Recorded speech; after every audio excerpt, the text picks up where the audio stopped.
ইসলামের ভিতরে ফেরকা তৈরি হয় মৌলবী মুন্সির দ্বারা। এরা এক মুসলমানদের 73 টুকরা করা পারছে, রসুল মুসলমান বানাইছে আর এরা 73 টুকরা করছে। হ্যাঁ, এইরকম সারা জগতে চলতেছে। এই যেরকম একটা নমুনা, ছবি তোলা হারাম, ছবি তুলবা হাবিয়া দুজকে যাইবা। যেই ঘরে ছবি আছে কুকুর আছে সেই ঘরে আল্লাহর রহমতের ফেরেশতা ঢুকে না। বলুন ঠিক কিনা?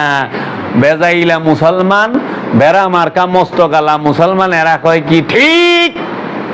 বাস ঠিক। অথচ হের ভিডিও লাইভ হইতেছে, এই ওয়াজ যে করতেছে মৌলবী, হের ভিডিও ফেসবুক লাইভ হচ্ছে। হ্যাঁ, টিভিতে দেখাচ্ছে। উনারে টিভি সেন্টারে দাওয়াত করলে উনি দৌড়ে চলে যায়। টিভি সেন্টারে বইয়া যে ওয়াজ